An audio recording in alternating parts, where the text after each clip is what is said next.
बिगर arms. हर बंदा चाहता है कि उसके आर्म्स बड़े और अच्छे दिखने लगे, और यही one of the main reason होता है जिसकी वजह से लोग जिम ज्वाइन भी करते हैं।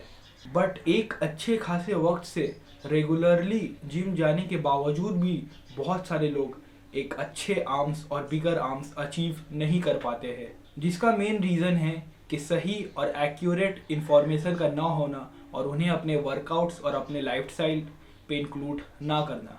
मेरा नाम है आसिम। मैं एक काफ़ी स्किनी बंदा था और मेरे आर्म्स काफ़ी पतले और छोटे थे। मैं पिछले 1 साल और 8 महीने से रेगुलरली जिम जा रहा हूँ। मेरे आर्म्स अभी बिल्कुल क्रेजी तो नहीं है, ना इसे आप बहुत बड़ा भी बोल सकते हो अभी, बट पिछले 1 साल और 8 महीनों पे मैंने जो प्रोग्रेस खुद के बॉडी पे अचीव किया है और जो इस स्किनी फिजिक से इस फिजिक को अचीव किया, यही प्रोग्रेस दूसरे लोगों को अचीव करने में सालों लग जाते हैं। और आने वाले 1-2 सालों में मेरे आर्म्स और मेरी पूरी फिजिक इतनी अच्छे से ग्रो हो जाएगी जो बहुत सारे लोग 5-6 सालों से कंसिस्टेंटली वर्कआउट करने के बाद भी अचीव नहीं कर पाते हैं। इस वीडियो में मैं आपको 5 इम्पॉर्टेंट टॉपिक्स और 5 एसेंशियल टॉपिक्स और टिप्स बताने वाला हूँ जिनका इस्तेमाल आप अपने वर्कआउट्स और अपने लाइफस्टाइल पे करके दूसरे लोगों से एक बेहतर और एक एफिशिएंट वे में अपने आर्म को ग्रो कर सकते हो। अगर आप एक न्यू व्यूअर हो तो मेरा ये रिक्वेस्ट है आपसे कि आप सबसे पहले जाकर उस सब्सक्राइब बटन को क्लिक करिए, क्योंकि हमारा ये चैनल उन सारे यंग मेंस के लिए है जो खुद को इम्प्रूव करना चाहते हैं। और मुझे इंस्टाग्राम पे सपोर्ट करिए। अगर आपका कोई भी फिटनेस रिलेटेड क्वेश्चन है या फिर कोई भी और दूसरा सवाल है या फिर जस्ट आपको मुझसे बातें करनी है तो मुझे डीएम करो। I will be glad to talk to you. और मैं वहाँ स्टोरीज और पोस्ट्स के थ्रू अपडेट्स डालता रहता हूँ, जिसके ज़रिए आप कोई भी न्यू अपडेट या फिर कोई भी न्यू वीडियो मिस नहीं करोगे। और मेरा यूज़र नेम है asim98x और सभी का लिंक आपको डिस्क्रिप्शन पे मिल जाएगा।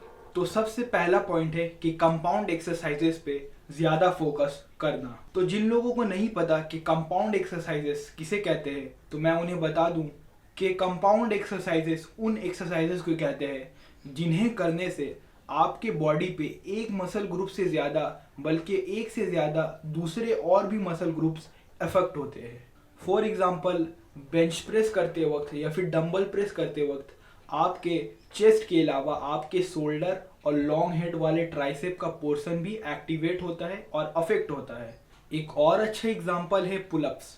पुलअप्स करते वक्त आपके लैट्स के साथ साथ आपके बाइसेप भी एक्टिवेट होते हैं। तो ये बात अपने दिमाग में आज से ही बैठा लो कि जब भी तुम अपना कोई भी वर्कआउट स्टार्ट करोगे तो सबसे पहले आपको कंपाउंड एक्सरसाइज के साथ ही अपना वर्कआउट स्टार्ट करना है। मैं एक पुल पुश लेग वाला वर्कआउट स्प्लिट फॉलो करता हूँ और मैं इसे हफ्ते में 6 दिन परफॉर्म करता हूँ, जिसपे मैं अपने पुल डेज पे पुलअप्स जो कि कंपाउंड एक्सरसाइज है और अपने पुश डेज पे डंबल प्रेस या फिर बेंच प्रेस जो कि एक और कंपाउंड एक्सरसाइज है और अपने लेग्स डेज पे स्क्वाट्स या फिर लेग प्रेस से स्टार्ट करता हूँ, जो कि तीनों के तीनों एक कंपाउंड एक्सरसाइज के साथ मैं अपने वर्कआउट को स्टार्ट करता हूँ। और कंपाउंड एक्सरसाइज करते वक्त आपका ये गोल होना चाहिए कि आप कंपाउंड एक्सरसाइज पे अपने स्ट्रेंथ को बढ़ा रहे हो।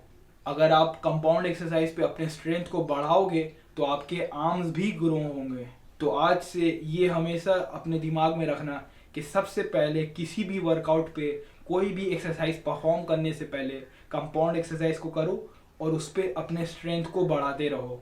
दूसरा एक सबसे इम्पॉर्टेंट पॉइंट है या फिर एक सबसे इम्पॉर्टेंट मिस्टेक है जो मोस्ट ऑफ द लोग वर्कआउट पे करते ही करते हैं कि आर्म्स को हद से ज़्यादा ट्रेन करना। बहुत सारे लोग, शायद आप खुद भी, आर्म्स को ट्रेन करने के लिए एक अलग से डेडिकेटेड आर्म डे बनाते हैं जिस पे वो बाइसेप के 4-5 अलग एक्सरसाइज, ट्राइसेप के 4-5 अलग अलग एक्सरसाइज, अलग अलग मल्टीपल रेप्स और सेट्स के लिए परफॉर्म करते हैं। तो अगर आप भी ऐसा करते हो तो आज से ही ये चीज़ करना बंद कर दो। तो देखो, अगर तुम अपने आर्म्स को एक अलग दिन दे रहे हो, यानी एक डेडिकेटेड दिन जिस पे तुम अपने आर्म्स को ही ट्रेन करोगे, इसका मतलब ये कि तुम हफ्ते में यानी वीक पे आर्म्स को सिर्फ एक बार ही ट्रेन कर पाओगे। एक बार पूरा आर्म डे करने के बाद तुम्हें और हफ्ते में दिन नहीं मिलेगा जिस दिन तुम आर्म्स को ट्रेन कर पाओ, राइट।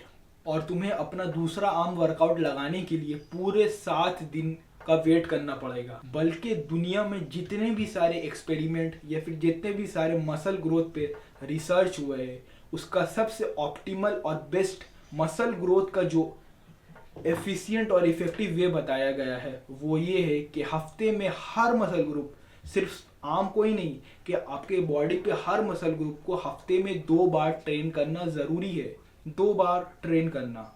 इसीलिए मैं आपको सजेस्ट करूंगा कि आप एक पुश पुल लेग वाला वर्कआउट स्प्लिट फॉलो करो अगर आप 6 दिन जिम जा सकते हो। और अगर आप 6 दिन जिम नहीं जा सकते हो, हफ्ते में 4 दिन जा सकते हो, तो एक अपर लोअर बोल के एक वर्कआउट स्प्लिट होता है, तो वो आप फॉलो करो। और अगर आप 4 दिन भी जिम नहीं जा सकते हो, 3 दिन जा सकते हो या फिर 2 दिन जा सकते हो, तो आप एक फुल बॉडी नाम का वर्कआउट स्प्लिट फॉलो कर सकते हो। तो ऐसे वर्कआउट स्प्लिट फॉलो करके आप एफिशिएंटली अपने आर्म्स को वीक पे 2 बार ट्रेन कर पाओगे और आपको बाइसेप के 4-5 अलग, ट्राइसेप के 4-5 अलग एक्सरसाइजेस की लगाने की ज़रूरत नहीं पड़ेगी। और अगर आप एक push pull leg workout split मेरे जैसे फॉलो कर रहे हो, तो बाइसेप और ट्राइसेप दोनों के लिए 2-2 अलग अलग एक्सरसाइजेस चूज़ करो जो आपको अच्छा लगता है और जो आपके बाइसेप के लॉन्ग और शॉर्ट और आपके ट्राइसेप के लॉन्ग और शॉर्ट दोनों हेड्स को टारगेट करे। तो मैं जो अपने बाइसेप और ट्राइसेप के लिए वर्कआउट्स और एक्सरसाइज परफॉर्म करता हूँ, वो मैं आपको इस वीडियो के एंड तक पूरा और एफिशिएंट और सही से रेप्स के साथ और सेट्स के साथ दिखा दूंगा। तो मेक श्योर कि आप इस वीडियो को एंड तक ज़रूर देख रहे हो। Sorry for breaking the hearts of bicep lovers. तीसरा जो पॉइंट है जो मैं उन सारे बाइसेप लवर्स को बताना चाहता हूँ जो बाइसेप्स को काफ़ी रिलीजियसली और काफ़ी दिल लगाकर ट्रेन करते हैं, बट फिर आकर बोलते हैं अरे भाई मैं इतना अच्छे से इतना ज़्यादा रेप्स इतना हेवी वेट करता हूँ फिर भी मेरे आर्म्स ग्रो क्यों नहीं हो रहे हैं। तो इसका रीज़न मैं आपको बता दूँ, क्योंकि हमारे आर्म्स का सबसे बड़ा मसल ग्रुप ट्राइसेप है, ना कि बाइसेप। और ख़ासकर ट्राइसेप का वो लॉन्ग हेड वाला हिस्सा जो ये हिस्सा होता है, ये सबसे मीटी और सबसे जो दिखने में अपने आप के आर्म्स को बड़ा बनाता है, वो लॉन्ग हेड का ट्राइसेप वाला हिस्सा होता है। तो इससे आप मेक श्योर करो कि आप इसे अच्छे से ट्रेन कर रहे हो। तो नेक्स्ट टाइम जब आप अपने आर्म्स को ट्रेन कर रहे होगे तो ये बात हमेशा ध्यान में रखना कि मुझे अपने बाइसेप से ज़्यादा अपने ट्राइसेप पे फोकस करना है। चौथा पॉइंट, एक ऐसा इम्पॉर्टेंट फैक्टर और एक इतना इम्पॉर्टेंट पॉइंट, अगर इसको फॉलो करने के अलावा आप best exercise, best workout split चाहे कुछ भी फॉलो कर लो, बट अगर आप इसे फॉलो नहीं करोगे तो आपको कोई भी फ़ायदा हासिल नहीं होगा। तो ये पॉइंट है कि आपका डाइट, आपका फूड, आपका डेली कैलोरी इनटेक, आपका डेली कार्बोहाइड्रेट इनटेक, आपका डेली प्रोटीन इनटेक। तो अगर आप पतले हो या फिर मोटे हो, बट आपको ये जानना होगा कि आपको डेली कितना कैलोरी इनटेक करना है, आपका डेली प्रोटीन गोल क्या होना चाहिए, आपको खुद से एक डाइट कस्टमाइज अपने कंडीशन के अकॉर्डिंग करना होगा। तो अगर आप पतले हो तो आपको ये मेक श्योर करना होगा कि आप डेली एक कैलोरी सरप्लस पे खा रहे हो। तो अगर आपको जानना है कि वो कैसे करते हैं और इसका एक ओवरव्यू आप लेना चाहते हो कि प्रैक्टिकल लाइफ में आप कौन कौन से फूड्स से वो चीज़ फुलफ़िल कर सकते हो, तो मैंने इस वीडियो में वो काफ़ी डिटेल में बताया रखा है। तो आप इस वीडियो के बाद उसे ज़रूर चेकआउट कर लेना। और अगर आप थोड़े से मोटे साइड पे हो तो आपको ये मेक श्योर करना है कि आप एक कैलोरी डेफिसिट पे खा रहे हो और वेट ट्रेनिंग कर रहे हो और कंसिस्टेंटली अपने प्रोटीन इंटेक को डेली फुलफ़िल कर रहे हो। तो आपको थोड़ा वेट करना होगा, बट आपको रिजल्ट्स ज़रूर दिखेंगे अगर आप इन सारे चीज़ों पे अच्छे खासे वक्त तक कंसिस्टेंट रहोगे। चाहे आप मोटे हो या फिर पतले हो, चाहे आपको बल्क करना हो या फिर कट करना हो, या फिर आपको ये जानना हो कि बल्क करते वक्त या फिर कैलोरी सरप्लस करते वक्त अपना खुद का डाइट कैसे बनाते हैं, या फिर कट करते वक्त या फिर कैलोरी डेफिसिट पे होते वक्त अपना खुद का डाइट कैसे बनाते हैं, या फिर बल्किंग कटिंग ये सब कैसे करते हैं, तो ये सारे चीज़ें मैंने इस वीडियो में बताया रखा है। इस वीडियो का लिंक आपको डिस्क्रिप्शन पे मिल जाएगा, तो ज़रूर चेकआउट करना। बल्किंग और कटिंग से रिलेटेड सारे के सारे मिसकंसेप्शन मैंने इस पे सॉल्व कर दिए हैं। तो आखिरी चीज़ जो आपको फॉलो करनी है वो है प्रोग्रेसिव ओवरलोड। तो अब प्रोग्रेसिव ओवरलोड का मतलब ये होता है कि आपको अपने ट्रेनिंग वॉल्यूम को बढ़ाना है। ट्रेनिंग वॉल्यूम मतलब weights into reps into sets. तो अब मैं इन 3 तरीकों से आपको प्रोग्रेसिव ओवरलोड और ट्रेनिंग वॉल्यूम के बारे में पूरे तरीके से समझाता हूँ। तो चलो बाइसेप कर्ल का एग्जांपल लेते हैं।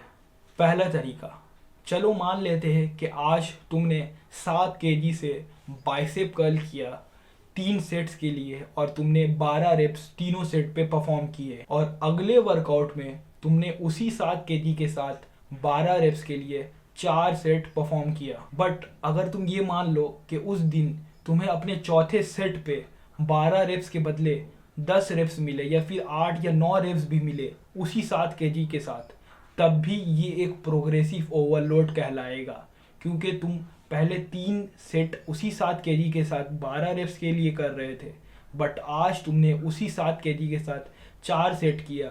भले ही तुम्हें 8, 9 या फिर 10 रेप्स मिले हो, still it will be called a progressive overload. तो अब दूसरा तरीका, दूसरा मेथड समझो।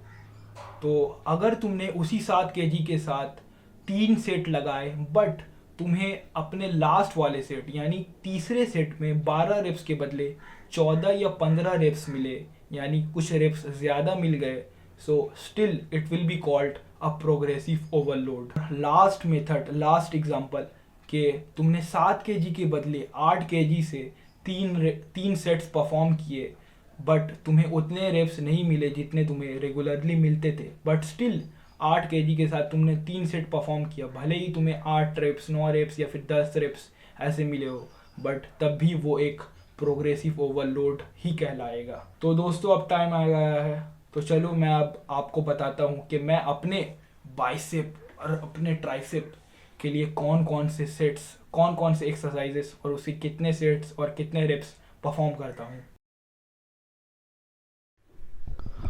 तो दोस्तों सबसे पहले मैं अपने पुश डेज पे, जिस दिन मैं अपने चेस्ट, शोल्डर और ट्राइसेप को परफॉर्म करता हूँ, उस दिन मैं अपने ट्राइसेप्स के लिए 2 एक्सरसाइजेस परफॉर्म करता हूँ, जिसमें से सबसे पहला एक्सरसाइज यही एक्सरसाइज है। इसका नाम है कटाना एक्सटेंशंस। इंडिया पे शायद आपने बहुत सारे लोगों को ये करते हुए ना देखा हो, क्योंकि इंडिया पे ये उतना फेमस या फिर उतने सारे लोग इसे परफॉर्म नहीं करते हैं। बट मैं आपको बता दूं कि आज तक मैंने जितने भी ट्राइसेप के लॉन्ग हेड के लिए, जो आपके ट्राइसेप का लॉन्ग हेड वाला पोर्शन होता है, उसके लिए मैंने जो भी एक्सरसाइज परफॉर्म किए हैं, मुझे इतना अच्छा कॉन्ट्रैक्शन आज तक किसी भी एक्सरसाइज पे नहीं मिला है जो कॉन्ट्रैक्शन मुझे इस एक्सरसाइज पे मिलता है। और इस एक्सरसाइज का नाम है कटाना एक्सटेंशंस। और कटाना एक्सटेंशन को कैसे करते हैं, तो मैं आपको बता दूं कि उसे करने के लिए आपको एक केबल मशीन लगेगा। सबसे पहले आप केबल मशीन पे जाइए और उसके दोनों तरफ के अटैचमेंट को इतना नीचे कर दीजिए कि वो आपके कमर के हाइट पे आ जाए, आपके वेस्ट के हाइट पे आ जाए। और आपके कमर के हाइट पर लाने के बाद आप उस दोनों केबल स्टेशंस पे जो एक अटैचमेंट होता है उसे पकड़िए, और उसे पकड़ने के बाद अपने फेस को केबल स्टेशन की तरफ ही रखिए, और जो अटैचमेंट है उसे पकड़ते हुए थोड़ा सा लीन बैक करिए, और अपने वेट्स को जो आपने चूज़ किया है उसे थोड़ा सा लीन बैक करते हुए उठाइए। और जैसे ही आप कंफर्टेबल हो जाए, आपको फेस केबल स्टेशन से मोड़ना है और उसे टर्न करते हुए अपने फेस को केबल स्टेशन की तरफ से मोड़ लेना है। और जैसे ही आप केबल स्टेशन से अपने फेस को मोड़ोगे, उसी वक्त आपको अपने आर्म्स को क्रॉस करना है, और क्रॉस करने के बाद आप थोड़ा सा लीन फॉरवर्ड हो जाओ और आपका कमर थोड़ा सा पीछे हो जाएगा। और उससे ही वैसे ही कंडीशन पे आपको अपने आर्म्स को ऊपर लेकर जाना है, ऑल द वे अप, आप जितना ऊपर लेके जा सको। और नीचे आते वक्त आपको ये ट्राई करना है कि आप पूरे अपने लॉन्ग हेड के मसल्स को फील कर रहे हो, और आपका आर्म यानी कि आपका जो फिंगर्स का पोर्शन है वो ऑल द वे आपके नेक तक जा रहा है। और नेक पर आने के बाद आप वापस से उसे फुल्ली स्ट्रेच करो, आपको एक काफ़ी बढ़िया कॉन्ट्रैक्शन फील होगा। और मैं कटाना एक्सटेंशंस के लिए 3 सेट परफॉर्म करता हूँ 12 से 15 रेप रेंज के बीच पे। तो जो दूसरा एक्सरसाइज ट्राइसेप के लिए मैं परफॉर्म करता हूँ वो है ट्राइसेप पुश डाउन।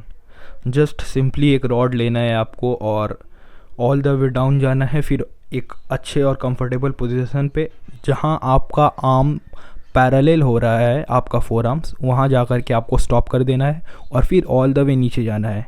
इस एक्सरसाइज को परफॉर्म करते वक्त आप हेवी जा सकते हो, बट हमेशा ये दिमाग में रखना कि आप जितना भी हेवी जा रहे हो आपका एल्बो टक्ड इन है।